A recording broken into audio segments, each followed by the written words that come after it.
What's up guys, it's Carson here. Welcome back to a brand new video. Today we're going to be exploring a junkyard, trying to find some parts for my Forester and my STI. Cool thing about this junkyard is it specializes in newer vehicles, so anything newer than like 2005, 2006 or so, and it's located super close to a Copart. So this yard typically has really good inventory, so we're gonna go check it out. I didn't bring my camera, so we're rocking the phone for today, so let me know if you guys like this quality. Let's go.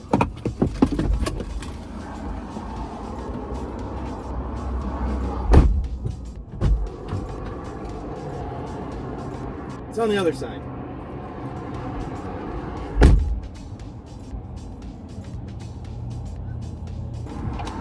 I do have my Red Bull.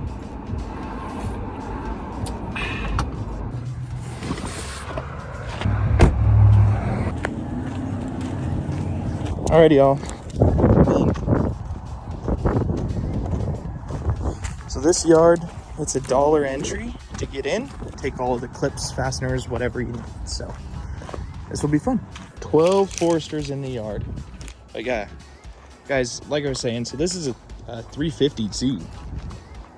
Typically junkyards don't have 350Zs, but some do. I also forgot to mention that is currently 28 degrees outside.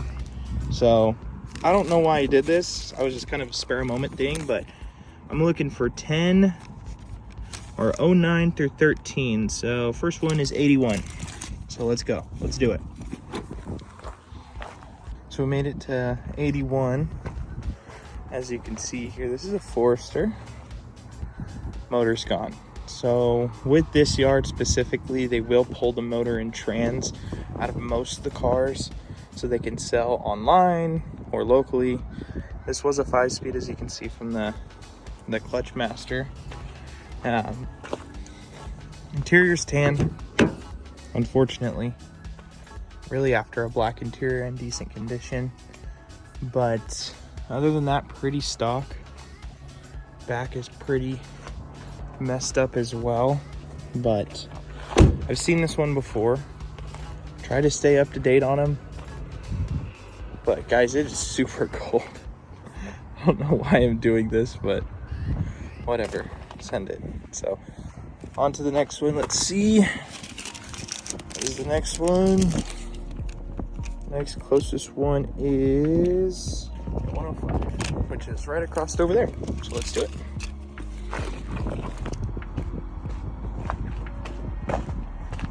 There it is.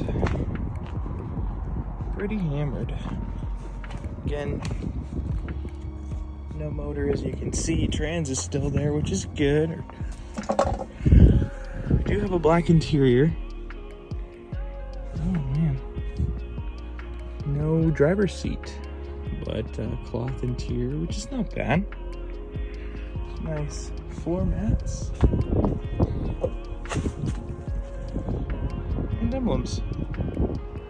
So I'll check this one out. There's a couple of black bits that I need for my swap that I haven't been able to find. There's also another Forester right over there and 2 cross tracks, so we'll look at those. Let's see.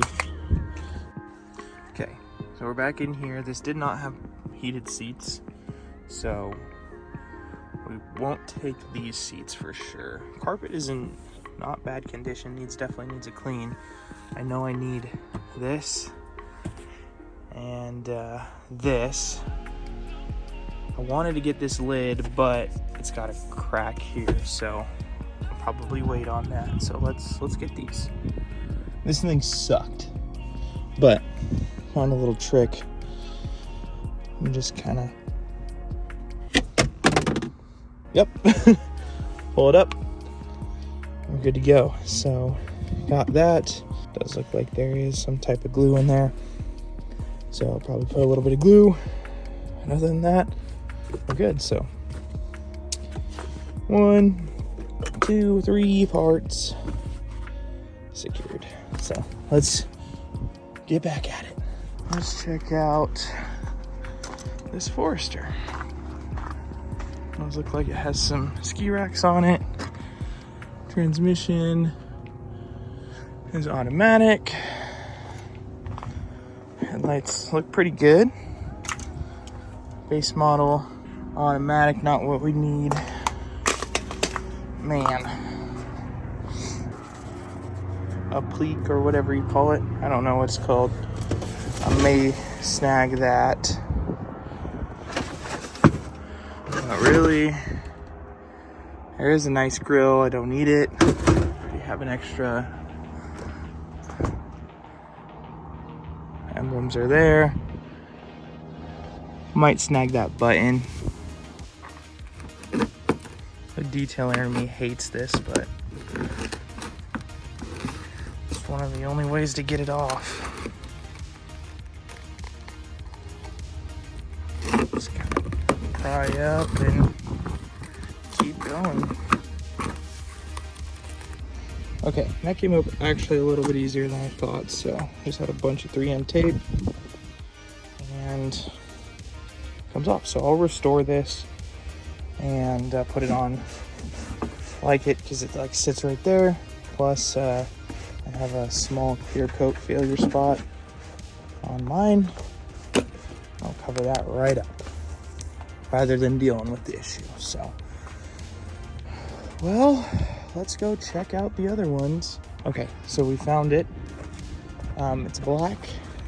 It looks pretty good. It does have the correct motor, so that is good. Pretty decent condition. Full interior's there. Looks pretty good. It just kind of smells mildewy in here, so not sure if there was a leak or something, but yeah, everything looks pretty good. The console is solid, so I'm definitely taking that. But it is an automatic, unfortunately. But the one thing this does have is power seats, so I'm not sure if mine will fit the power seats for the driver. So if you guys know that, let me know. But this is a 2010, mine's a 09, so let me know. I'm gonna grab that center console here. Super simple. Just pull this guy up. Should be some clips on it, sometimes they get stuck like that. And then there is it. There you go. It does have a little indent, but I can deal with that. So quick tip, if you guys have pole yards that include fuses and relays and all that good stuff with your entry, mine does, highly recommended just to pop the fuse box,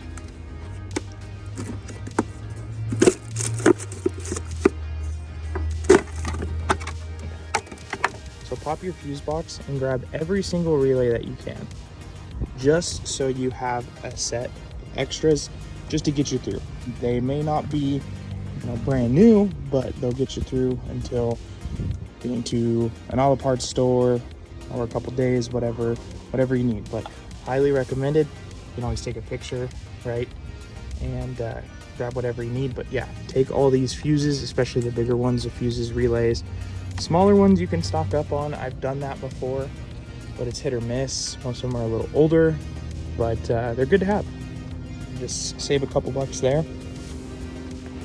Yeah, guys, let's go. Let's get to the next one. Let's see. Where's that? It's our handy dandy list here. We were at 05, 05, 08. Now let's go to 132. So let's go.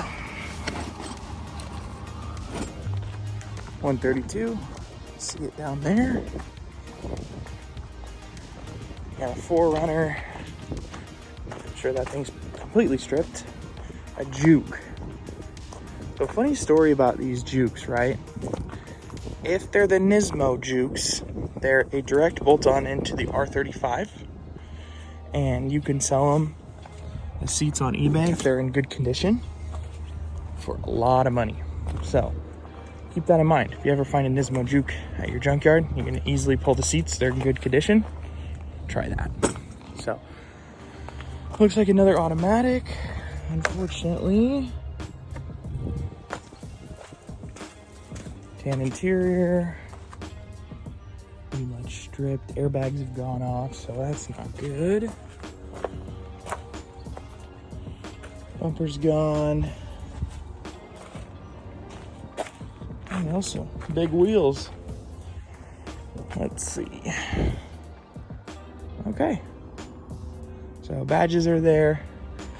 I forgot to get the sensor, which it looks like this one is bad too. Sometimes the sensors, the little part right here, the rubber part goes out. But looks like there's also a aftermarket backup camera. Yeah, guys, that's it.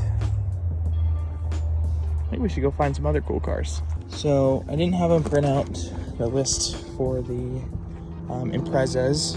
Unfortunately, they only list them as Imprezas. They don't list them as WRXs or anything like that, so it's kind of hit or miss. But we'll go check them out. Closest one is 88, so we got some walking to do. But yeah, this is a cool spot. Made it to row 88. Should be 2 of them on this line. So this one I think was, let's see, 2018, so fairly new. Half the quarter panel was cut off. So I was looking at the other Impreza, there was nothing really there to show you guys. So just scrolling through, look at this. Was a Hawkeye, I'm assuming.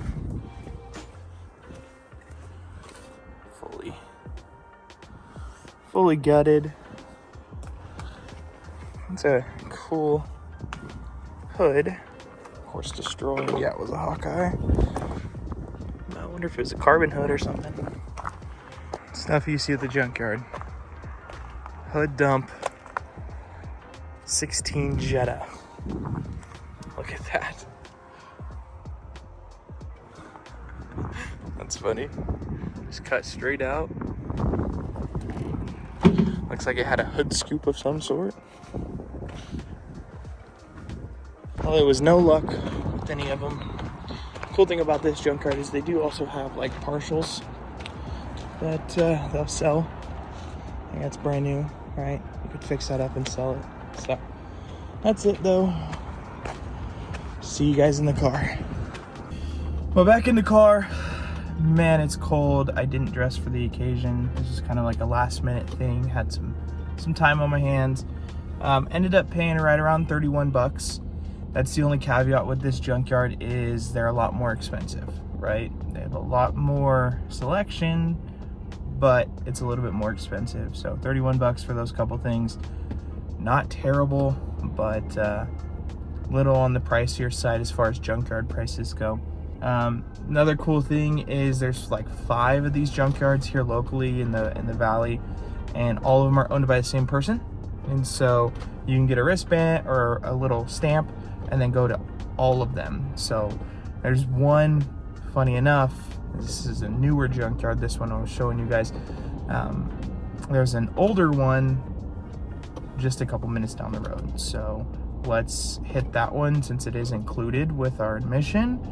So they've got one Forester there, so we'll check that out. I'm not going to bring all my tools in or anything, but we'll just go in, check it out real quick, and go just a few minutes down the road to the other junkyard, and we'll bring you along with that. So we'll see what's over there.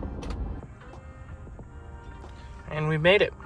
So let's go in, and like I said, I'm not going to take most of my tools, and let's see. Let's go see.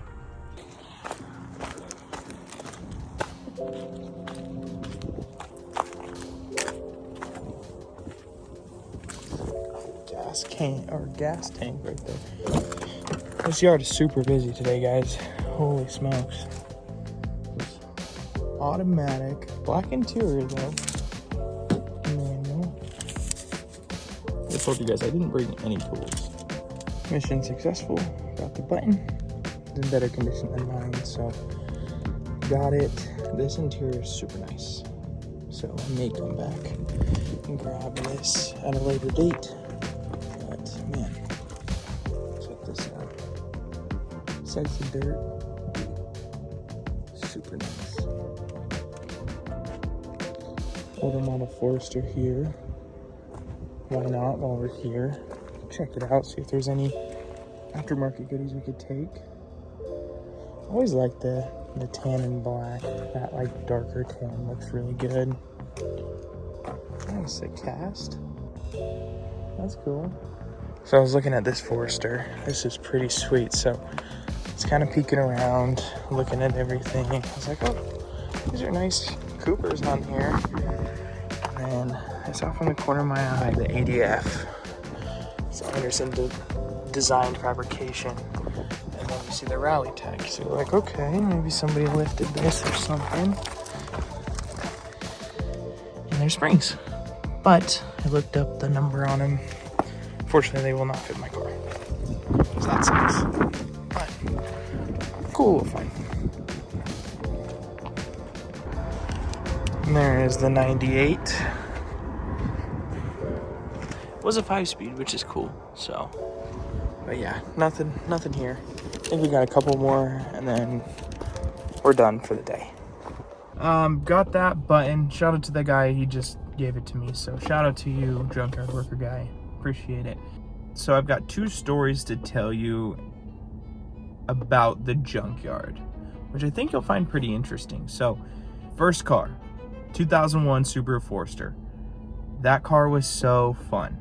Picked that up, paint was failing, clear coat was failing. It was bad. I was in high school at the time, so I figured I have access to a paint booth through the school. I'm gonna paint it. So that's what I did. Painted it, put it on some coilovers. It was super nice. Was working, driving home from a client's house, and got rear-ended. So that car got completely destroyed. Ended up pulling some parts off of it that they weren't gonna give me any money for, so I might as well just pull them, right? So I found it on Copart, which was funny. Looked at it again, damage was so bad, there's no way it had been repairable. And then it was gone, didn't see it for a while. All of a sudden, I'm sitting there going through the junkyard like I normally do. Boom, I see it. So I had most of the parts that I didn't end up pulling on there, so I pulled those parts and resold them. So that was the story about the 2001 Subaru Forester. But I know a couple buddies that still have parts from that car on their car, so thank goodness it's living through somebody. The second car, 2005 Forester XT. Man, I loved that car. That car was amazing. I picked it up as a daily driver at a screaming good deal. It was like $4,500, right around 120,000 miles on it, full service history. But again, I lowered that. I found a really nice set of BC Racing coilovers on that. I ended up swapping WRX brakes onto it. To the dealership, I found my GR86. I'm talking to the guy about the paperwork, and he's like, oh, is this your car? I was like, yeah, it's my daily driver. I really like it. And he goes, well, do you want to trade it in? And I'm like, not necessarily. I'll probably, eventually sell it or something like that on Marketplace, because I know you guys aren't going to give me a ton for it. He goes, let's just run it through. Let's see what happens. I was, okay, sounds good. And so they ran it through trade, and they ended up giving me $8,500 for that Forester as a trade-in. They didn't want it, right? They were going to sell it to wholesale, but they got $8,500. They gave me $8,500 out of that. So I said, absolutely, take it. A couple months later, I ended up getting a DM from the guy that bought it from auction and said, hey, what have you done to it? So I helped him out, and I was like, hey, if you ever want to sell it, let me know. I'd love that car back. At the same junkyard that I was at, that the 2001 Forester was in, I see it, and I know it was mine. And the reason I knew it was mine is because I had pulled the headlights out and redid the clear lenses on them, and I took out the little orange reflector that's normally on the side. Took that out, and I put a little Forester vinyl sticker on there. So everything was about the same from when I traded it into the dealership. So I think the guy had it for a little bit, but man, this thing was completely just wrecked. It looked like it'd been in like a rollover crash or something like that, because there was dirt everywhere. It was bad. I took a couple parts that I really wanted and took a couple of the rare parts that I had put on there, and I still have them. You never hope for them to go to the junkyard, but unfortunately it's their ultimate demise. But yeah, guys, I hope you enjoyed this video, hanging out with me, checking out a couple of the junkyards. Nothing too crazy today, but you got a nice story from me about how 2 of my cars ended up in the junkyard. Picked up a couple things for the Forester here that we're gonna swap over. But yeah, guys, if you enjoyed this video, make sure to press the like button down below. Subscribe if you're brand new, and I'll see you later. Peace out.